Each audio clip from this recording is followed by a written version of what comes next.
Goedenavond. Het zijn geopolitiek onrustige tijden. De dreiging van Rusland en de terugtrekkende bewegingen van Amerika dwingen Europa ertoe naar de eigen militaire capaciteit te kijken.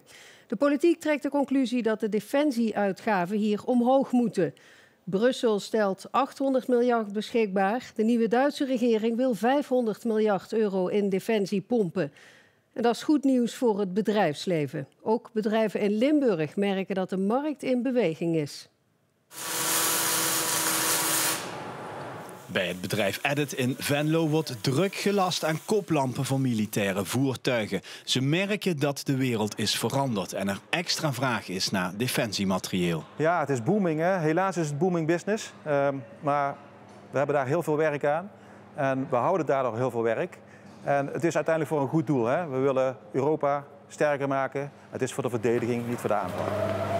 Waar ondernemers in het verleden niet zo graag spraken over hun werkzaamheden voor defensie, ligt dat nu anders. De Russische dreiging en de onberekenbare Amerikanen hebben het tij gekeerd, zo lijkt het. Het is een cargo rack. Dit wordt geassembleerd op een voertuig. Dat is ontwikkeld door een Nederlands bedrijf. Een grotere jeep. Dat wordt uiteindelijk nog gelakt, hè? In een Sahara-kleur.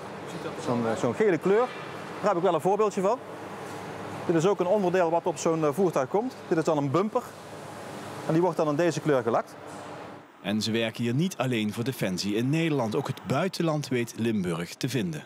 Ik denk dat wij zo'n 70% van onze omzet maken voor buitenlandse opdrachtgevers. Duitsland, Zwitserland, maar ook Engeland en zelfs Australië. Daar leveren wij ook defensiemateriaal aan toe. En ook bij Lamers Tooling in Tegelen merken ze dat er iets is veranderd. Jos Lamers koos een aantal jaar geleden al om meer in te zetten op de defensieindustrie. En daar plukt hij nu de vruchten van.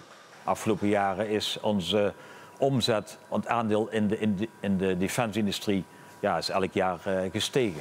Bij Lamers maken ze matrijzen of zeg maar mallen waarmee de afnemer een eindproduct kan maken. Ja, de klant die wil helmen maken. Daar hebben ze een gereedschap voor nodig.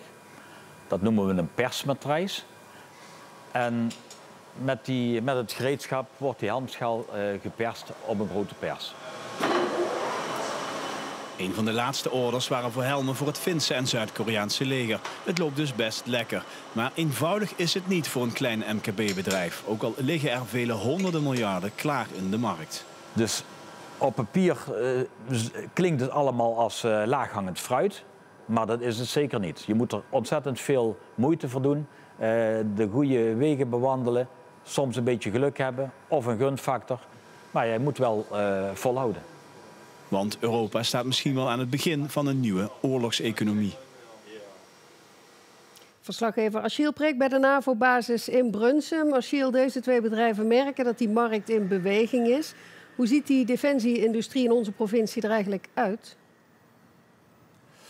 Ja, Fabienne, als je kijkt naar bijvoorbeeld wie is nou lid van de brancheorganisatie voor de defensieindustrie, dan kom je tot zo'n 9 bedrijven.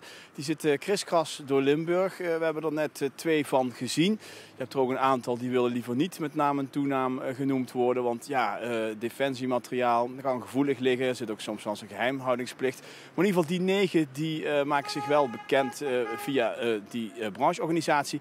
En ja, dat zijn allemaal toeleveranciers. Hè. We maken in Limburg geen wapens of tanks of dergelijke zaken. Het zijn allemaal toeleveranciers van de grotere producenten in bijvoorbeeld Duitsland, niet ver hier vandaan. Waar je een concern als Rheinmetall ziet, die hebben een gigantische omzetgroei, ik geloof van bijna 40% vorig jaar meegemaakt. Ja, en die zoeken dus allemaal spullen, materialen. En dat vinden ze voor een deel ook in Limburg.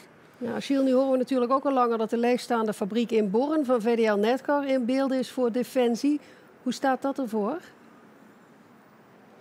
Ja, dat is nog steeds een status quo, zou je kunnen zeggen. We hebben inderdaad dat bericht gehoord. Hè. Destinus, een Zwitsers bedrijf, zou drones willen gaan bouwen in Born. Ze houden de kaken vooralsnog stijf op elkaar. Ook VDL wil daar niks over zeggen. Maar ja, als je ziet hoe de markt er nu uitziet, er is veel bedrijven zoeken productieruimte. Daar ligt een grote hal, er is expertise. VDL doet al dingen voor defensie. Dus ja, heel raar zou het niet zijn. Verwacht wordt dat deze maand nog een bericht naar buiten komt over wat Destinus, dus die Zwitsers daar, samen met VDL in Born gaan doen.